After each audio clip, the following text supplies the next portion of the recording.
കൊച്ചി വാർത്താ ചാനലിലേക്ക് സ്വാഗതം.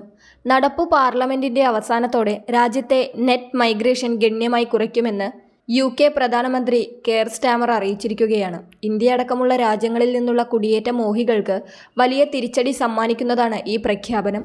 പുതിയ നയത്തോടെ പൗരത്വം ലഭിക്കാൻ ഇപ്പോൾ ബാധകമായതിന്റെ ഇരട്ടിക്കാലം കുടിയേറ്റക്കാർക്ക് ബ്രിട്ടനിൽ താമസിക്കേണ്ടി വരുമെന്ന് പ്രധാനമന്ത്രി പറഞ്ഞു. അപരിമിത താമസാനുവാദം അനുവദിക്കുന്നതിനുള്ള വിസ താമസ കാലയളവ് 5 വർഷത്തിൽ നിന്ന് 10 വർഷത്തിലേക്ക് ഉയർത്തുന്നതുൾപ്പെടെയുള്ള നിർദ്ദേശങ്ങളാണ് പുതിയ പ്രഖ്യാപനത്തിൽ. വിദ്യാർത്ഥി വിസകളിലെത്തി സ്ഥിരതാമസത്തിലേക്ക് മാറുന്നതിന്റെ എണ്ണത്തിലെ വർധന ചൂണ്ടിക്കാട്ടി സ്റ്റുഡന്റ് ഫീ വർദ്ധിപ്പിക്കുന്നതും നിർദ്ദേശങ്ങളിലുണ്ട്. പഠനശേഷം 2 വർഷം തുടരാൻ അനുവദിച്ചിരുന്നത് ഇനി 18 മാസമാക്കി കുറയ്ക്കുന്നതിനുള്ള നിർദ്ദേശവുമുണ്ട്. അതേസമയം ഈ നിർദ്ദേശങ്ങൾ നടപ്പിലാക്കുന്നതോടെ വൃദ്ധപരിചരണം ഉൾപ്പെടെയുള്ള മേഖലകളിൽ കടുത്ത തൊഴിലാളി ക്ഷാമത്തിനുള്ള സാധ്യതയുണ്ടാകുമെന്ന് വിദഗ്ധർ പറയുന്നു. UK-യിലേക്ക് കുടിയേറുന്നവരുടെ എണ്ണത്തിന് പരിധി വയ്ക്കാൻ പ്രധാനമന്ത്രി വിസമ്മതിച്ചു എന്നത് മാത്രമാണ് ഏക ആശ്വാസം. കുടിയേറ്റം നിയന്ത്രിക്കുന്നതിന് പിന്നിലെ ഉദ്ദേശം രാജ്യം അപരിചിതരുടെ ദ്വീപായി മാറുന്നത് തടയുക എന്നതാണെന്ന് പ്രധാനമന്ത്രി പറഞ്ഞു. UK-യിലേക്കുള്ള കുടിയേറ്റക്കാരുടെ വരവും അവിടെ നിന്നുള്ള കുടിയേറ്റക്കാരുടെ ഒഴുക്കും കൂട്ടിക്കിഴിക്കുമ്പോൾ കിട്ടുന്നതാണ് നെറ്റ് മൈഗ്രേഷൻ.